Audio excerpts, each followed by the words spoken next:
Bevor dass der Gabe jetzt dann gerade wieder Predigt halten zu einem mega spannenden Thema, ist es mein Privileg, noch zu beten für ihn. Herr Jesus Christus, ich danke dir, dass du den Gabe gerufen hast, dass du ihn befähigt hast für den heutigen Tag. Danke vielmals, hast du seine Worte vorbereitet. Danke vielmals, bist du lebendig in allem, was er jetzt sagt und was er verkündet, Jesus.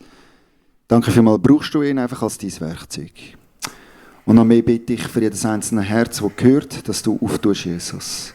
Dass dein Heiliger Geist heute Morgen wirken darf, dass du die Erde weich machst, dass die Saat vom guten Boden fallen, Jesus. Dir gehört die Ehre. Amen. Amen. Danke, Micha. Ich habe vor einiger Zeit in einer anderen Gemeinde eine Predigtserie halten zum Thema Vater Unser. Unter anderem auch über den Teil «Vergib uns unsere Schuld, wie auch wir vergeben unseren Schuldigern». Und nach der Predigt ist eine Frau auf mich zugekommen und ihr Mann im Schlepptau, so ein bisschen hinter sich hergezogen und hat mir dann erzählt, wie müde sie hätte, ihm gewisse Sachen zu vergeben. Es ist so viel vorgefallen und sie können einfach nicht vergeben. Und ich habe ihr nachher gesagt, dass Vergebung ja eigentlich nicht etwas damit zu tun hat, ob man können oder nicht können, sondern es ist einfach ein Entscheid. Kann man sich entscheiden dafür, es ist eine Wahl, kann man vergeben. Es geht nicht darum, wie man sich fühlt. Und die ganze Zeit über ist ihr Mann hinter ihr gestanden und hat sich sichtlich unwohl gefühlt. Ich habe nachher, vor allem sie hat immer wieder angefangen, ich habe gesagt, gut, ich bete für euch und ich segne euch. Und als ich dann nachher später heimgefahren bin, ist so ein bisschen wie eine Stimme in mir aufgekommen, die gesagt hat, ja, aber was ist denn mit dieser einen Person in deinem Leben? Die kannst du ja auch nicht einfach vergeben.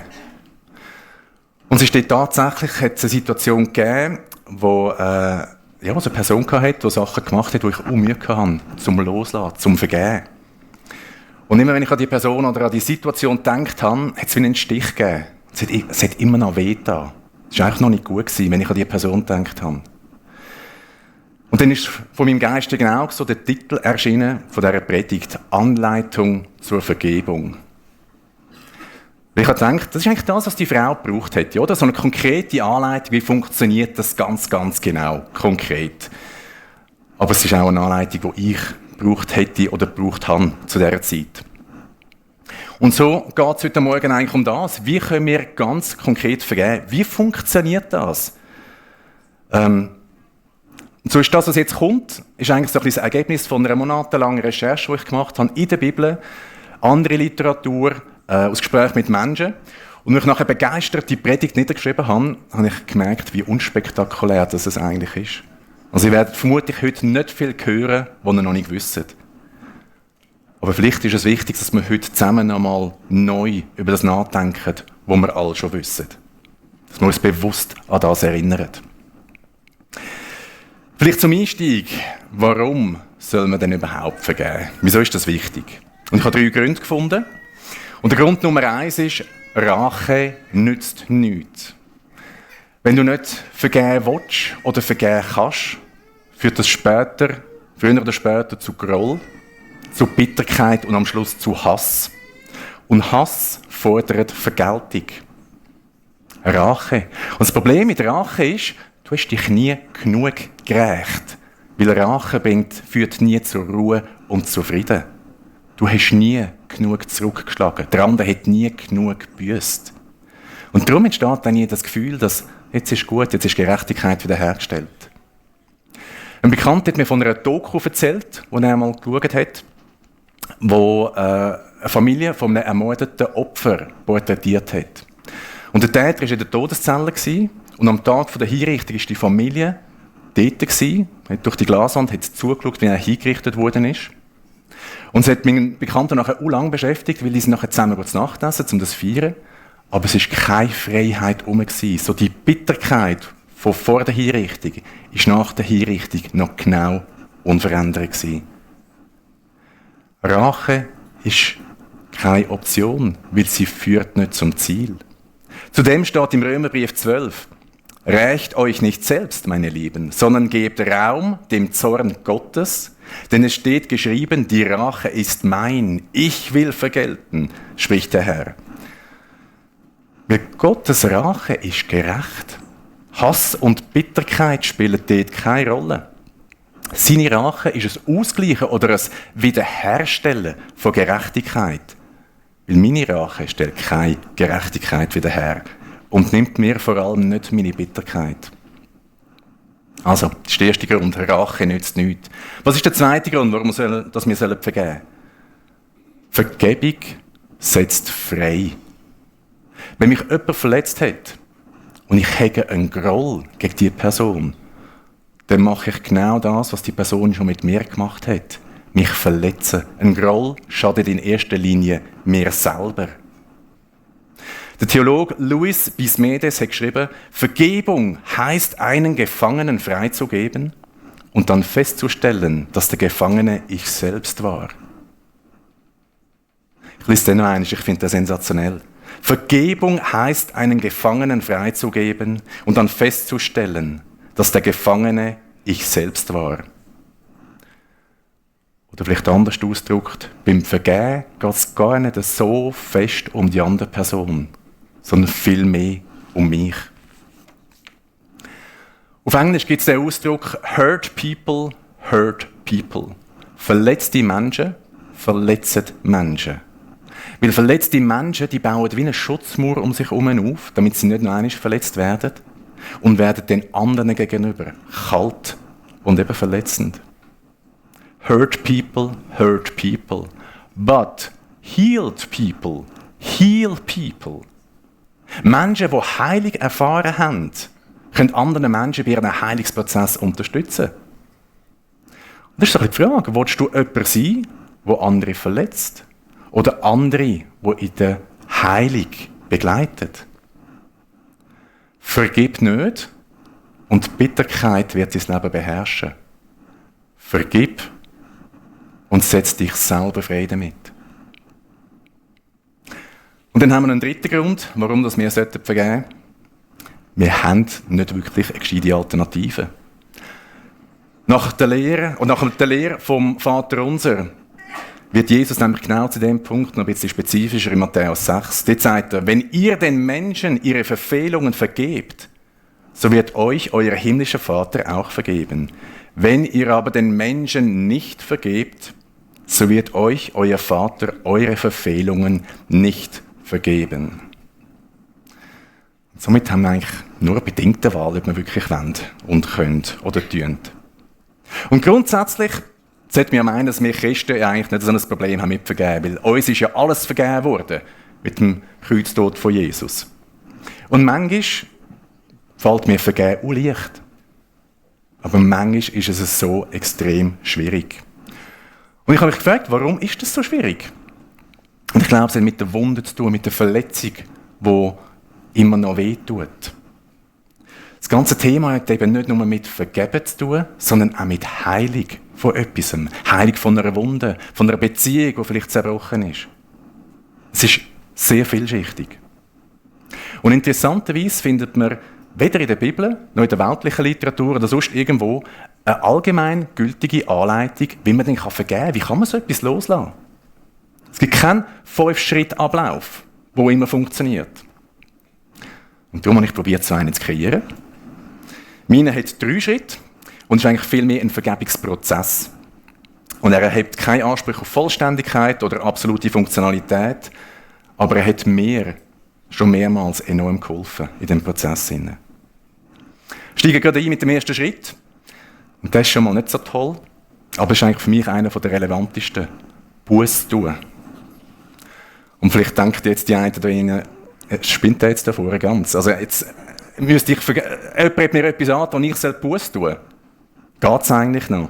Und ich verstehe den Gedanken. Lass mich erklären. Du sollst nicht Buß tun für das, was dir angetan worden ist. Das ist das Thema der anderen Person.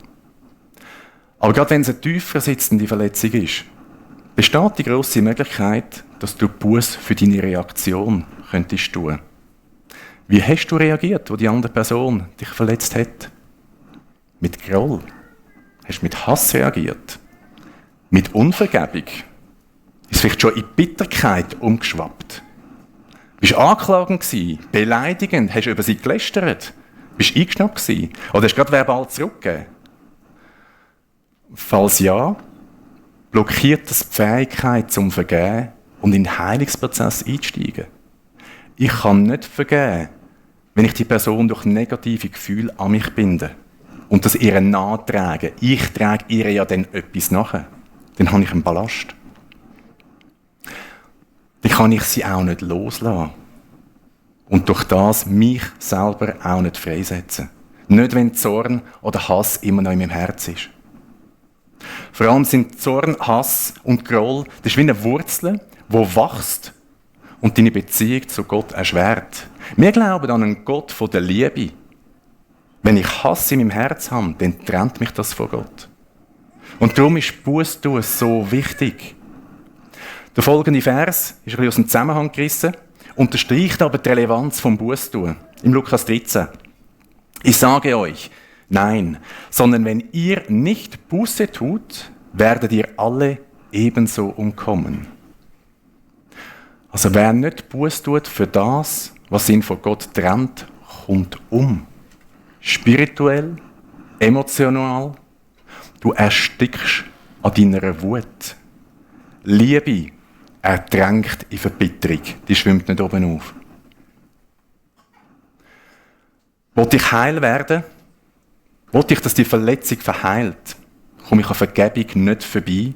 Und wollte ich vergeben, muss ich für die Anteile in meinem Herzen, die mich an der echten Vergebung hindern und mich vor allem von Gott trennen, Buße tun. Und Buße tun hat mit einer Änderung von der eigenen Haltung zu tun. Es hat damit zu tun, dass ich mein Recht aufgebe, auf hässig sein auf die andere Person. Ich gebe mein Recht auf, an meiner Verbitterung festzuhalten. Ich gebe mein Recht auf, Rachegedanken zu haben. Und Buße tun ist ein Startpunkt und führt in eine Bereitschaft für den ganzen Prozess. Und ich möchte den 3-Schritte-Prozess jeweils mit einem eigenen Beispiel untermalen. Die Person, die ich so Mühe hatte, zum Vergeben, die hat etwas gemacht, das in mir das Gefühl von Verrat ausgelöst hat. Das war einer meiner besten Freunde. Und die Person ist weggezogen und hat mir versichert, ja, wir pflegen unsere Freundschaft weiterpflegen. Und hat nachher jeglichen Kontakt zu mir abgebrochen. Und das hat mich echt verletzt. Und es hat in mir wirklich das Gefühl von Verratensein ausgelöst. Und ich habe ihm immer wieder vergeben, wie man das ja macht als Christ, und weil es das Richtige ist und weil ich die Wunden wollte verheilen lassen. Aber es hat nicht funktioniert. Ich habe ihm vergeben, aber gleichzeitig habe ich so fest an meinem Groll ihm gegenüber festgehalten. Weil das macht man nicht. Mir steht zu seinem Wort. Aber ich vergib ihm. Und vielleicht merkst du es, das funktioniert nicht wirklich. Erst wenn ich Buße tue und mein Recht auf meinen Groll und auf mein Verletztsein, ja, er muss zuerst seine Schuld eingestehen und sich entschuldigen. Erst wenn ich das loslasse und aufgebe, entsteht in meinem Herz eine Bereitschaft für den Vergebungsprozess. Ich muss bereit sein dazu. Buße tun führt zur Bereitschaft. Vielleicht machst du jetzt einmal fest Füße. Du musst die Füße machen, so ganz fest, wie wenn ihr etwas wirklich um keinen Preis der Welt loslassen. Ein bisschen drücken, nicht einfach loslassen. Und jetzt macht er auf. Und spür mal die Leichtigkeit, die kommt. Durch Loslassen kommt Bereitschaft für den zweiten Schritt. Und das ist die Vergebung. Wenn wir im Vater unser beten, vergib uns unsere Schuld, wie auch wir vergeben unseren Schuldigen, dann hat es dort eine Reihenfolge drin. Zuerst Vergebung bekommen und nachher Vergebung können weitergeben. Es ist schwierig, etwas weiterzugeben, das du selber nicht bekommen hast. Liebe, Grosszügigkeit, Vertrauen, Respekt oder eben Vergebung. Es ist schwierig, von Herzen zu vergeben, wenn du selber nie Vergebung erfahren hast. Und durch Buße tun komme ich Vergebung von Jesus über, erfahre die Vergebung, kann sie weitergeben. Wie auch Buße tun, ist Vergeben eine Entscheidung, eine Wahl. Das kann ich auch machen, wenn ich mich nicht danach fühle. Ich kann mich jetzt und da entscheiden, Buße zu tun für meine negativen Gefühle der anderen Person gegenüber. Und ich kann mich entscheiden, ihr zu vergeben. Die Heilung, wo durch das in Gang gesetzt wird. Das kann ein bisschen länger gehen. Weil das ist ein Prozess. Am Voltaire, sein bekanntestes Zitat ist, die Zeit heilt alle Wunden. Das stimmt nicht. Die Zeit heilt keine Wunden. Aber häufig braucht es eine lange Zeit, bis Wunden verheilt sind. Und die Zeit startet mit dem Aussprechen von Vergebung. Nochmal, Vergebung ist eine Entscheidung. Es hat nichts mit meinen Gefühlen zu tun. Ich muss die Person nachher auch nicht gern haben. Durch Vergebung kappe ich eine Verbindung zwischen der Person und mir. Weil durch seine Schuld an mir schuldet sie mir etwas. Im Vergehen erlasse ich ihr die Schuld und kappe die Schuldner-Gläubiger-Verbindung. Die ist nachher nicht mehr. Und damit man vergeben kann, braucht es kein Schuldeingeständnis vom Gegenüber. Das hat Jesus uns auch gezeigt mit einer von seinen letzten Sätzen. Vergib ihnen, denn sie wissen nicht, was sie tun. Das heisst, die andere muss sich nicht bewusst sein, die andere muss nicht einmal da sein. Es vor Gott aussprechen langt völlig. Weil vielleicht weiss die andere Person gar nicht, wie fest dass sie dich verletzt hat. Und wenn sie ihr sagst, würde sie es vielleicht auch nicht verstehen. Macht nichts. Du kannst trotzdem vergeben. Was Vergebung aber nicht ist, dass nachher alles wieder auf Null zugestellt worden ist. Weil Vergebung kann nicht Sachen ungeschehen machen. Das bedeutet nicht, dass die Person, die dir ein Unrecht zugefügt hat, keine Verantwortung mehr für ihr Handeln muss übernehmen. Aber du begibst dich durch die Vergebung auf einen Weg zur Heilung. Je nachdem, was du erlebt hast, kann Vergebung bedeuten, ich kappe die Schuldenverbindung zwischen uns, ich erlasse dir deine Schuld und ich gehe gleichzeitig auf Distanz von dir aus Schutz vor weiteren Verletzungen. Vielleicht treffen wir uns nie mehr, aber ich vergib dir, ich löse die Verbindung auf. Das Endziel von Vergebung wäre Versöhnung, aber das ist nicht immer möglich. Zurück zu meiner Geschichte. Nachdem ich Buße da habe für meine negativen Gefühle und meiner Selbstgerechtigkeit und meinem Eingeschnapptsein meinem Freund gegenüber, der einfach den Kontakt abgebrochen hat. Nachdem ich Buße da habe und meine Füße aufgemacht habe, bin ich wirklich offen gewesen, zum Vergeben. Ich habe ihn nicht mehr gesehen. Ich habe es akzeptiert. Aber der Punkt ist, meine Hände sind frei gewesen und offen, um Vergebung auszusprechen und vor allem um Heilung in Anspruch zu nehmen und entgegenzunehmen und Heilung zu empfangen. Weil echte Vergebung, wirklich das Loslassen von der Person und ihrer Schuld, öffnet den Weg zur Heilung von Verletzungen. Vergebung führt zu Heilung. Und somit kommen wir schon zum dritten und letzten Schritt in diesem Vergebungsprozess. Segne deine Feinde. Was vorher gesagt, das Endziel von Vergebung wäre Versöhnung. Im 2. Korinther 5 lesen wir, aber das alles ist von Gott, der uns mit sich selbst versöhnt hat durch Christus und uns das Amt gegeben, das die Versöhnung predigt. Wir haben das Amt bekommen, das Versöhnung predigt. Versöhnung mit Gott, aber auch Versöhnung untereinander. Ein Weg dazu ist, für deine Feinde zu beten. Und wenn du jetzt vielleicht am Überlegen bist, ich kann mir vorstellen, vielleicht hast du jetzt schon ein paar Personen in deinem Kopf und dich fragst, okay, zählt der jetzt unter Kategorie Feind oder ist er einfach nicht gut? ChatGPT sagt zum Thema Feind, die Beziehung zu einem Feind ist oft von Konflikten, Antipathie oder Feindseligkeit geprägt. Und meine Erfahrung ist, immer wenn ich Mühe kann, jemandem zu vergeben, hat dieser Satz auf die Beziehung zugetroffen. Und über genau solche Feinde sagt Jesus in Lukas 6, aber euch, die ihr mir zuhört, sage ich, liebt eure Feinde, tut denen Gutes, die euch hassen, segnet die, die euch verfluchen, betet für die, die euch Böses tun. Und wenn du anfängst, das zu praktizieren, wird die andere Person aufhören, dein Feind zu sein. Du bist vielleicht noch irre, aber sie werden nicht mehr deine Feinde sein. Weil eine Person zu lieben, zu segnen, für sie zu beten und Gutes zu tun, schafft die Grundlage für eine gute Beziehung und Versöhnung. Und wenn es eine toxische Beziehung ist, dann macht das aus der Distanz raus. Weil Weil du kannst das alles machen und trotzdem auf Distanz bleiben, weil für ein positives Miteinander braucht es zwei. Und so kannst du aber deinen Teil dazu beitragen und bis die andere Person ihren Teil macht, machst du aus der Distanz. Nochmal zu meiner Geschichte. Ich weiss nicht, wie ich reagieren würde, wenn ich meinen ehemals besten Freund wieder mal sehen würde. Ob ich ihn einlade oder ob ich auf Distanz bleibe. Weil wenn ich es mir richtig überlege, ist es nicht das erste Mal, dass er den Kontakt abgebrochen hat. Das hat er schon mal gemacht. Aber was ich regelmäßig mache, ist, meine Hände, die Heilung empfangen haben, ausstrecken in der Geste vom Segnen. Aus der Distanz raus, weil Segnen begünstigt Versöhnung. Von Füßen, die festheben und dann loslassen, zu Händen, die sich öffnen, zum Heiligen empfangen, zu den Gesten vom Segnen. Das ist mein Vergebungsprozess. Auf der nächsten Folie hast du das Gesamte eingeblendet auf einmal. Wenn du das Foto machst von einer Folie, dann wäre es da. Buß tun führt zur Bereitschaft, die Hände öffnen sich und lassen los. Vergebung führt zu Heilung. Die Handflächen zeigen nach oben und empfangen die Heilung.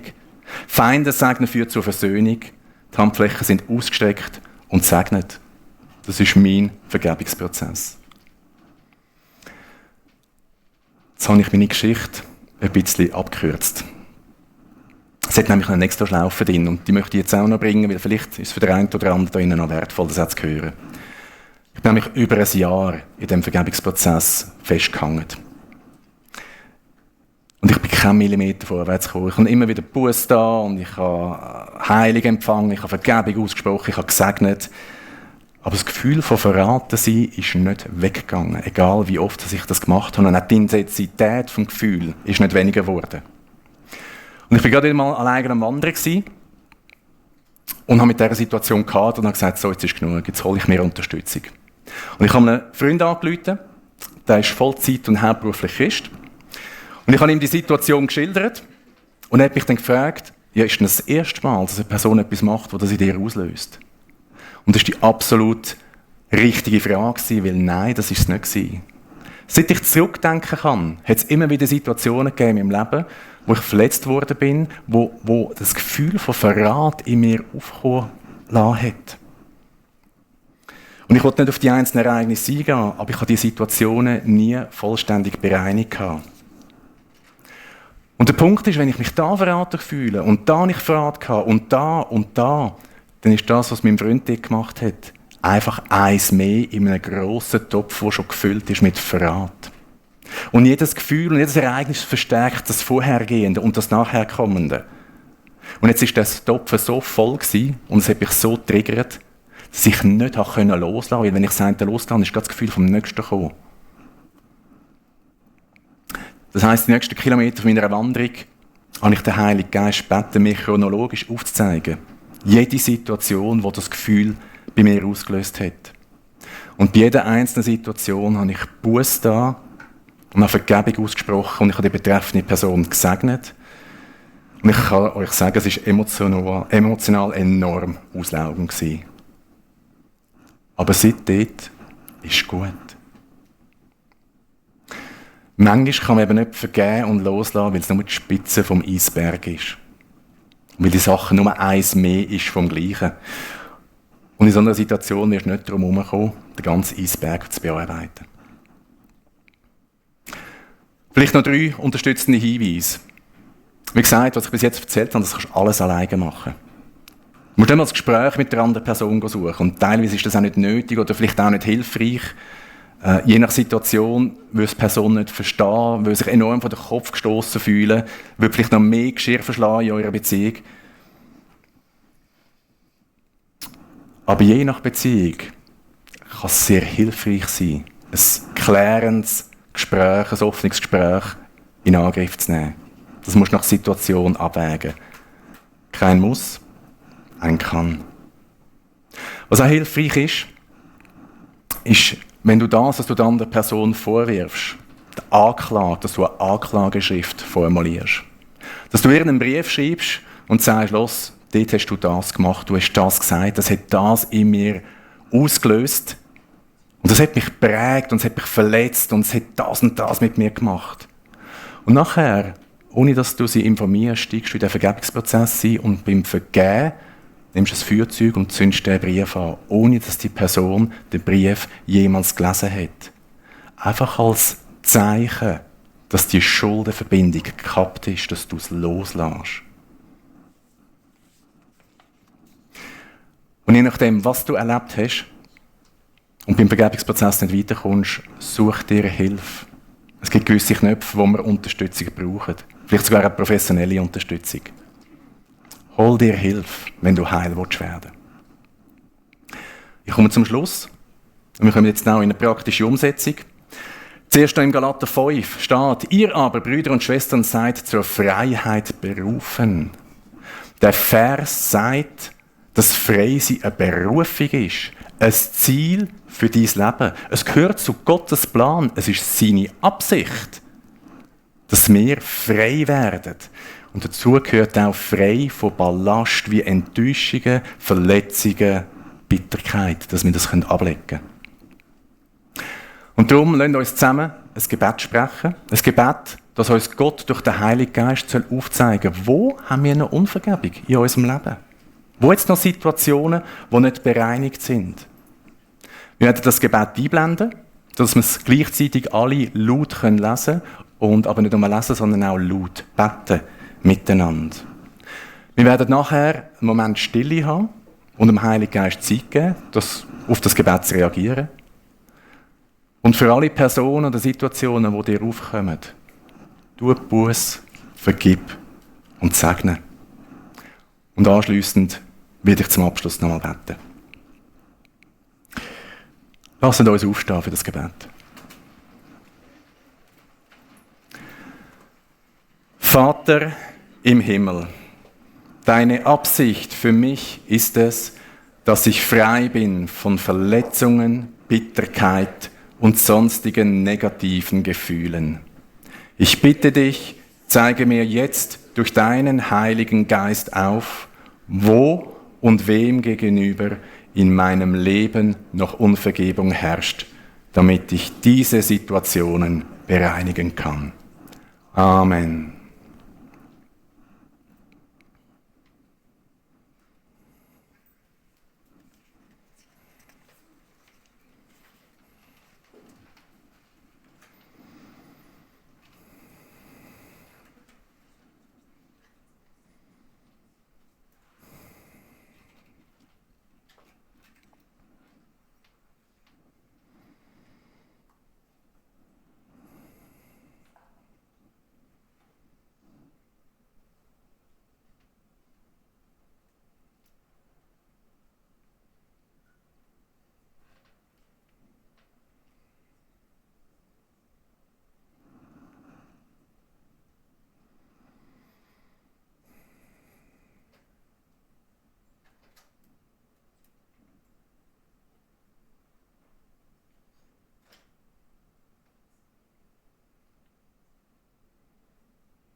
dem ich jetzt ins Abschlussgebet gesprochen habe, werden wir mal in eine Zeit vom Lobpreis einsteigen.